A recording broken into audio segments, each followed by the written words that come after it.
Aloha and welcome to Your Heart Magic, an illuminating space where psychology, spirituality and heart wisdom meet. Here's your host, Dr. BethAnne Kapansky-Wright, the clinical psychologist with a mystic mind. Aloha, everybody. Welcome to Your Heart Magic. This is Dr. BethAnne Kapansky-Wright, and today we have a Talk Story Time episode, and I have titled it The Rainbow of Reinvention. I'm going to be sharing some stories and poems from some of my books today and personal reflections, and all of it is centered around the idea of what is reinvention? What does it mean to reinvent ourselves? How do we unbecome in order to become? How do we unknow ourselves in order to know ourselves in new ways? And I often think that we like the idea of reinvention. Doesn't that sound positive?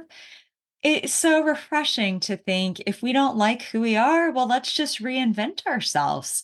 We can be resilient, we can rebirth ourselves, we can be resourceful and creative and work with the ingredients of our life and rearrange them if we need to understand ourselves in a new way. And that's what reinvention is all about.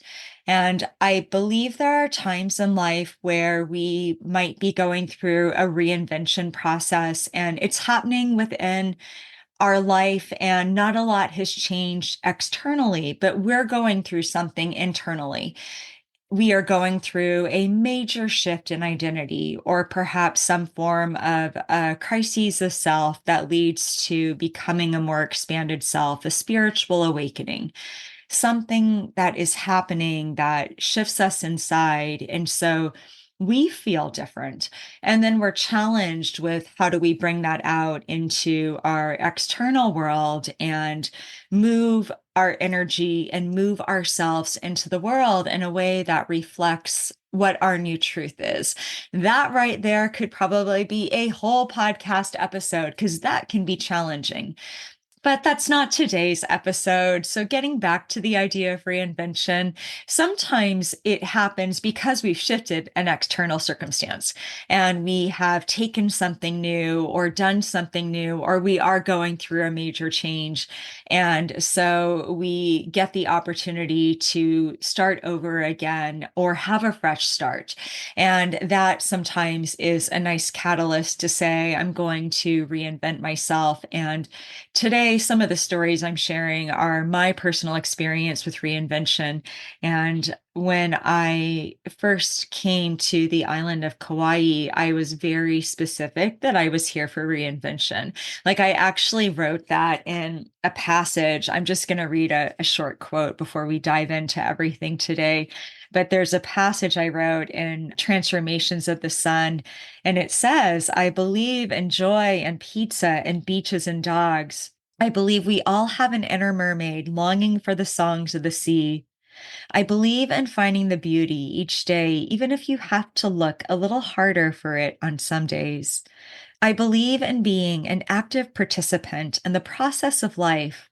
I believe in reinvention.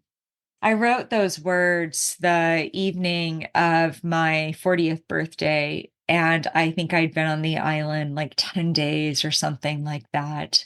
And I can't remember if I used that word before I moved over here or if that was just this word that I claimed for myself when I came here. But when I look back on that time in my life, I really was working with the theme of what is reinvention and what does it mean to reinvent ourselves. And certainly that was a unique opportunity to really go through a massive transformation and to really understand myself in new ways. So, the rainbow of reinvention. All right, I'm actually going to start with a passage today that is also from Transformations of the Sun. And this is called Parting Words. It's a poem, and I will read it first and share a few thoughts on the words behind it. My dear girl, you thought it was over, but you were just getting started. Coming home to yourself, slipping into those wings you sewed from faith and fall and fortitude, preparing to fly so high. The sky is no longer your limit. Up, up, up into the stars where those who walked before reside, and your destiny lies. Like a tree you shall be, roots firmly grounded in this blessed earth. She is big enough to hold your days. Treat her kind, and you'll always find your way. With limbs outreached and mind outstretched, your wanting branches waving free, your wise eyes bravely see, soaring through the galaxies, collecting love for you and me. May you be safe. May you be well. May you be the change you seek. Go forth, my friend, and shine your bright, and be the light you're called to be. I wrote these back when I was still living in Alaska, and we were about like maybe a few weeks from coming to the island. And it was such an extraordinarily strange time in my life because of the energy of endings and also the seeds of beginnings was all coalescing all at once. Like, talk about all the feels. And it was such an intense time in my life, anyways. The year before that is the year I lost my brother. And I've talked about this quite a bit on the podcast that became the catalyst for deciding within that year of going through my grief journey that I wanted to live bigger, more expansive, more free, that it was time for change in my life. And I didn't feel like I was quite being who I was metamorphosing into, who I was being called to be. And I couldn't find a way to reinvent myself within my life in Alaska. And I had already reinvented myself. I went through a spiritual awakening back in that old life. I had gone through a divorce. I had gone through shifting in a somewhat small community. Anchorage is a big enough city that I was able to find new spaces for myself. Still small enough, though, that sometimes the past collided with the present. But I really felt like back in 2011, 2012, 2013, when I was going through those first years after divorce, that I was able to find a new voice and expression of self, even though I stayed in the same place. It just made sense for me at the time, and I didn't feel called away from life in Alaska quite yet. But after losing Brent, fast forward to 2016 and to 2017, part of what was trying to come out and express itself, I call it my unmet self, was this part of me that was more creative, more intuitive, more artistic, that was more spiritual and had my intuitive abilities and some of my spiritual gifts and talents. And I was beginning to explore those, but I didn't feel the freedom that I needed in the constructs that I built in my life in Alaska at the time. I think sometimes if we lived in a place too long, we just have these deep ruts that we either feel stuck in, or maybe it's more like people see us a certain way because they've known us forever. And so it really is a challenge when we're trying to know ourselves differently, and everybody kind of sees who this collection of like who they think we are based on their sense of us. And yet we're going through this radical change. And I really didn't understand what all was happening within myself. So much of this that I share now, I have all this language for, and I've put all this vocabulary to, and it sounds like a grand adventure when I read stories and write poems about it and share them on the podcast. But at the time, a lot of it just felt really disorienting and really just confusing. But this particular poem was written kind of saying like goodbye. Like it's like I thought it was over. They were sort of these parting words to this Alaska BethAnne and all these experiences that I'd had there from childhood. I moved back to the state as an adult right after I had finished graduate school and my doctoral internship. And I came back and started my career as a psychologist. And I had been through so much there, and I'd run a private practice, and I had just closed the brick and mortar version of that practice. And it was such an extraordinary time of change and very surreal. I still look back on that time and have these experiences of like the last time that I sat in my office and the day I had movers take all the furniture away and, give it to donation. I cleared it out, and what it was to say goodbye to that, and what it was to walk around the duck pond by the Lusac Library one last time. That was one of my kind of sanctuary type places that I'd found for myself in the city of Anchorage. What it was to say goodbye to certain friends one last time and know that I might not see them in person again. What it was like to say goodbye to so many spaces of land and to let go of our home and sell it. Oh my goodness, we sure love that home. We still talk about it. Just a very extraordinary time. And then what it was like to drive down Northern Lights Boulevard one last time with the dogs and a cat, and they're in these carrier cases, and we're all going on the plane. A lot of leave taking. But at the same time, I could feel this beauty was waiting for me on the other side, and that I was going to go about this process of self discovery. And so that was so exciting. And I could just feel that I had planted these deep roots, and they were going to help hold me steady while I regrew myself and went through this process. So there was also hope there in that poem as well. And about, a month later, or whenever it was, I wrote that other piece on reinvention right before my 40th birthday. And then I was like, I am now learning about reinvention. I am in it. And this next piece that I'm going to read is from Transformations of the Sun, and it was written about 6 months later. So I'd been on the island for a while at that time, and it was the spring of 2018. And this is called Silver Sky. Somewhere in the seams of spring's days, I'm letting myself reform under the gleam of silver sky. Let the oceans help me breathe. Let the rains wash clean. Let the new blooms encourage my heart to seed and be a freer version of me. Allow old values to drift away. I don't need to be needed to be loved, or equate a checklist with being good, or fix each broken wing I see. It is enough to be and hold space for joy and embody the love that I seek. Red mud mixes with tea leaves green. Songbirds meet on the silvery breeze. Chimeral clouds brush the pinks of angel wings, and the earth begins to blossom with soft growth and harmony.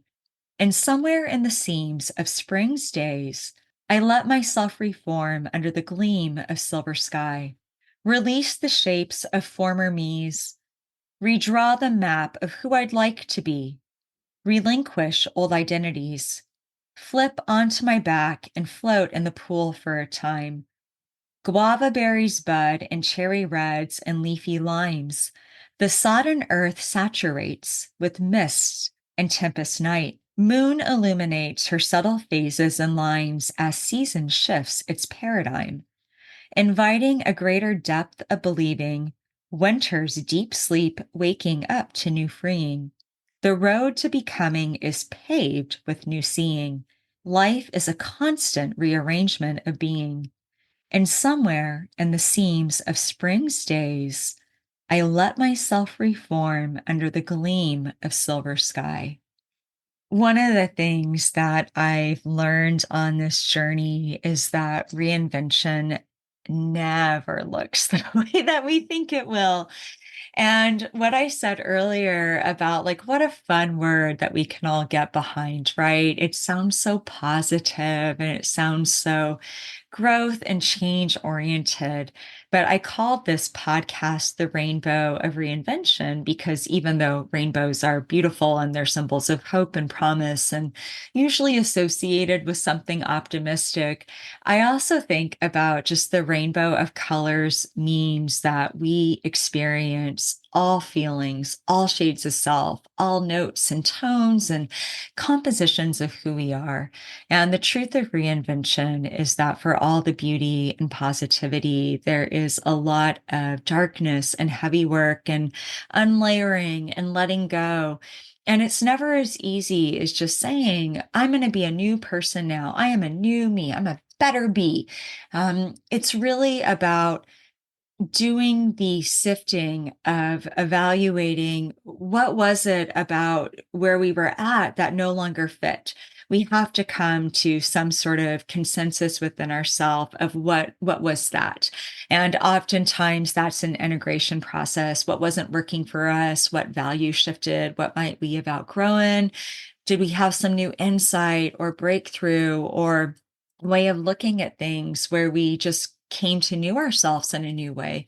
And letting go of old patterning can be really painful. It can be really beautiful. It can be really disorienting.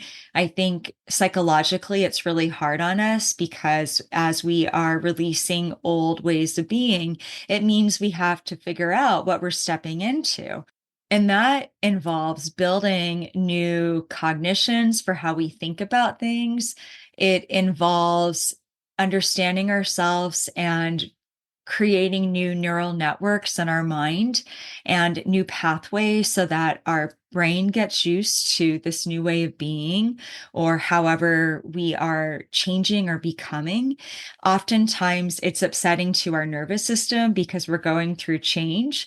And so, our sense of how to find equilibrium and how do we make sense of ourselves and find peace inside of us, that can shift. So there can be a lot of things that are happening. And then sometimes spiritually, we might feel a sense of our energy field expanding or have something that feels like it's changing with our energy itself, or have something happening where we say things like, I think I got like a download or something happened spiritually. I don't even know what that means, but I could feel something in one of my chakras. What's a chakra? We're like open to exploring these things and sometimes struggle to put language to what those energetic experiences are, but all of that shifting. And so it's really confusing. And it's kind of like being dropped into a new territory. And we're like, well, where's the map? And where's all this going? And that was something that I learned. It's like I kept waiting to be given a map or almost be given a sense of like, okay, this is what it's all leading up to. So you just point yourself in that direction and head over there. And that never really happened for me. It was more like the reinvention wasn't so much about becoming some new label or doing something different. There was a little bit of that in there, but a lot of it had to do with my state of being and how I understood myself and how I understand the path of a healer. And that is not always hands-on work with me holding all the space. There are different ways to hold space. There's different ways to let the universe hold space for a person. There are many ways that we can bring healing energy and be a contributor of light in this world. And I had a lot of growth to do around that, a lot of shifting. So that was everything I was learning about reinvention. And there was a lot of surrender and a lot of letting go of expectations and a lot of discomfort, a lot of disillusionment, and a lot of frustration.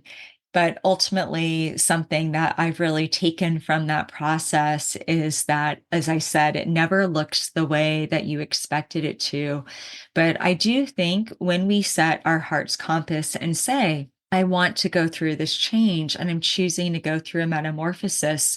And I would like to come out differently on the other side. I can feel I'm expanding.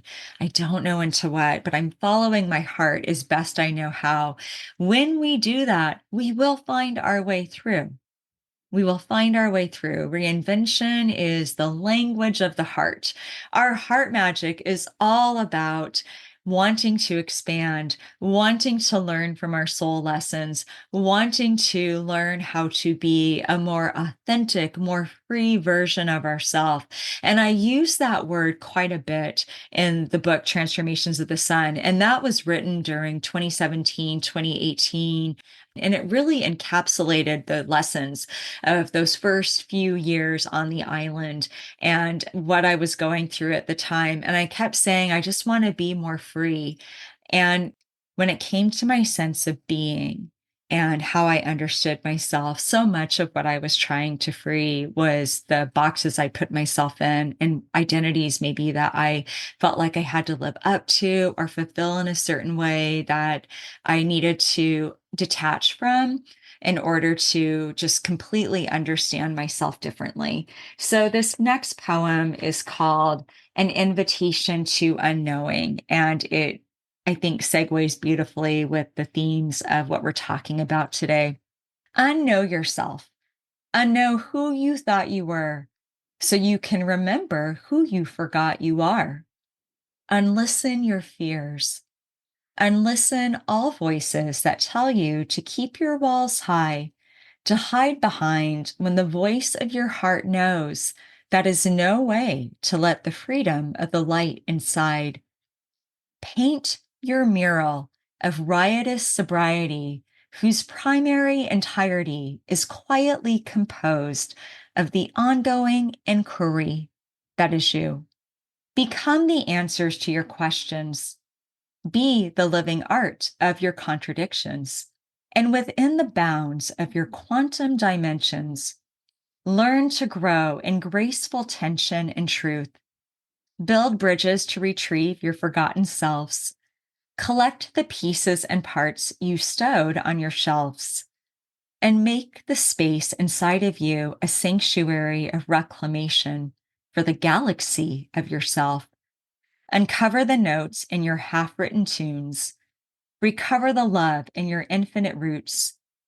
Discover your voice and speak all parts whose pain you once pressed mute. And bring the brilliancy of dignity's hues to a place where shame once ruled absolute. I actually wrote that last year as a kind of a marker at the time I had just passed the threshold of being alcohol free for 6 months. And that journey is something I've talked about a little bit on the podcast, not a lot, but it will be 18 months this February. So I stayed with it. Being alcohol free is just part of who I am now, and sobriety is part of who I am. And that was a piece of myself that as I was going through this transformation process and going through my own personal growth, part of what the last however many years have been 5, 6, 7 years since I've been here have been like slowly dismantling things in my life that felt like they no longer fit and clearing off layers. And something that I found is sometimes there is a lot of things that we need to clear, and we create all this new space, and then we find that sense of new self for a while. We find that sense of reinvention, and then something comes along and we realize we have more work to do. We have more space to clear. We are ready to reinvent other parts of ourselves. We are ready to unknow behaviors that maybe we hadn't yet challenged because it wasn't yet time. And so this was something that I felt challenged to change in my life about, I guess, a year and a half ago now. And I really felt like keeping alcohol in my life was something that was robbing me of my potential. And it was something that I felt like every year that I have this in my life, I am shaving off a little bit more energy, a little bit more vitality, a little bit more time and creativity and productivity. And I felt like it was something that had become a toxic thing in my life as opposed to something that had once been fun or joyful. And my heart just said, this is no longer for you. And it definitely took some applied effort. I could probably do a whole other podcast talking about this journey and talking about my experience with why I felt called to let it go and what I've learned in the process.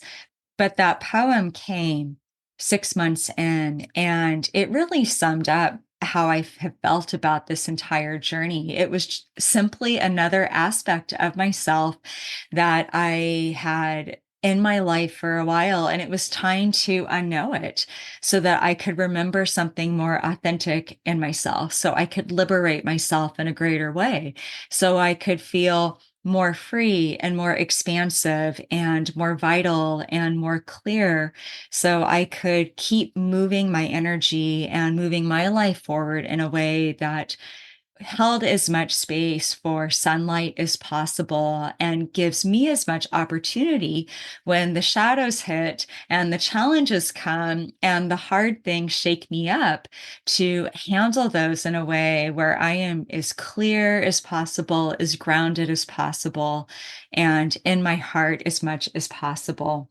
And I think this idea of an invitation to unknowing, ultimately, whatever we're unknowing in ourselves, that is what reinvention is all about. It is an invitation to unknow something that has been part of our core matrix, whether it's a behavior, an identity, a relationship, a job, a location that we've lived, belief that we've held for a long time.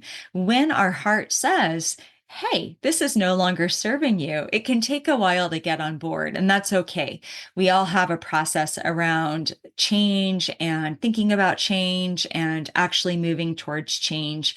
So there's no judgment or timeline attached to that. But as we start to move, that's truly what reinvention is about. It is this unknowing. It is an invitation to let go, to detach, to say, what if I knew myself differently? And what if I could invite myself to unknow these things that I have held as either true or that have kept me locked in a holding pattern or kept me stuck or kept me feeling like I'm trapped in a mold? And what put me there in the first place?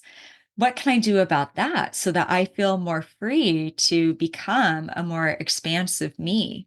So, with that, I'm going to read one final essay and kind of catch life up until now.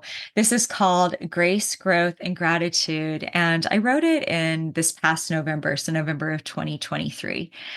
It's a cooler day on the island, and I found myself in a varied place as we step through November, busy with responsibilities in a way that feels productive and kind, thoughtful with reflection as I begin to do what I always do around this time each year. Slowly take stock of what the past 11 months have brought and contemplate the changes rendered as we began the initial stages of descent, drawing us closer to the conclusion of another calendar year.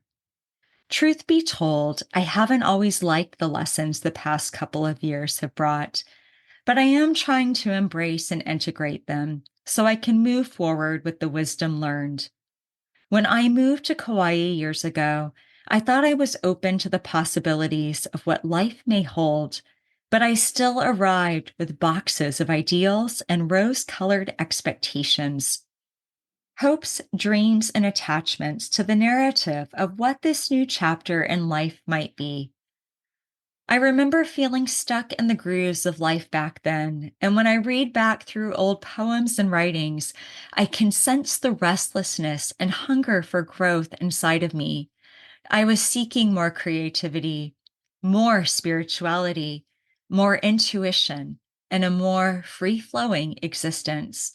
I now know I was seeking all that lay unmet in myself, untapped aspects of potential that couldn't be accessed in the life I'd created, new ways of being, and an inner world filled with a richness that could only be tapped into through acres of solitude, time in nature, and unstructured soulful space to dream, create, receive, and be. I needed to loosen the boundaries of myself and release the identities that structured me in place to become freer, bigger, more myself. Hawaii was a brave, bold leap into the unknown. Beautiful, soulful, frightful, life filled, confusing, undoing, all of it alchemizing into a new becoming of self through the whole of the journey. In reflection, I can say that I didn't fully realize what a gift those first formative years on the island were. I think some things in life are just this way. We must first experience them and embody them simply by living them. Sometimes the demands of the moment prevent us from fully feeling and grasping how sacred a moment is. Often it's not until afterward that we can fully appreciate its bright quintessence. At the time, I tried to find gratitude and savor the moment, but I struggled with my questions of self. and often got caught up in feelings of disillusionment, disappointment, and frustration that my vision wasn't manifesting more quickly or clearly. I've often thought that if I could travel back in time, I'd tell my slightly younger self to just keep breathing, just keep appreciating the opportunity to wander and lose herself and unlace the old ties that once bound and defined. I'd remind younger me that this was an utterly unique time in her life and that she'd likely never make a move again where she'd choose to blindly follow her heart without worrying about practical matters like housing or career or finances or future planning. Mostly, I tell her to get extremely comfortable with cultivating the qualities of patience and adaptability, that the world was going to change dramatically in front of her eyes over the next 7 years, and she'd find herself changing too. I'd tell her not to take it so seriously while still putting the best of her heart into it. And I tell her to work on releasing her attachment to how she thinks her life should look, so she is better able to stay open to what does show up and present itself. Or maybe I wouldn't tell her any of those things, so she'd have the space to discover them for herself, make the mistakes she would inevitably make, then find grace, growth, and gratitude through the process. There are a lot of things I've learned over the last 7 years on this journey of reinvention, and that's been a journey that is bigger than just that timeline. This has just been kind of encapsulates, I think, the rainbow of reinvention and what it is to learn patience for ourselves, patience with the process, to be adaptable as we unknow ourselves and choose to become more authentic. And as I said, we often don't know what that's going to look like, right? We haven't experienced it yet. So if we haven't experienced something, like how can we draw a map of it?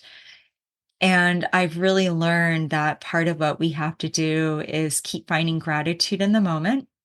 Again, finding patience for the process. I know it's hard to do, but you'd be surprised at how deep our roots of patience go when we are forced into continual surrender and have no choice. And also just keep working with what life, with what spirit presents to us, with what our heart draws into us, with what opportunities and information and guidance, to what helpers come across our path. And that is the dance of reinvention. It is taking all of that and weaving it together as we come to understand ourselves in new ways. And more importantly, give ourselves permission to live it and to live that experience in a new way. All right. Thank you so much for joining me today for Talk Story Time and all these really, I think, heartfelt and also fun reflections on reinvention. I always enjoy being able to talk story a little bit to everybody and share some of my reflections from my own journey in my own life. Next week, we are moving back to our Archetype of the Tarot series, and we are up to card 12, the Hangman. So we will be talking about what is the archetype of the Hangman? What does that mean? It has a lot to do with surrender. So today's Talk Story podcast actually really moves nicely into next week's theme that is all about letting go, surrender, and forced patience. So we will be back next week with a new Your Heart Magic. In the meantime, have an amazing week. Be well, be love, be you, and be magic. You've been listening to Your Heart Magic with Dr. BethAnne Kapansky-Wright. Tune in next week for a new episode to support and empower your light.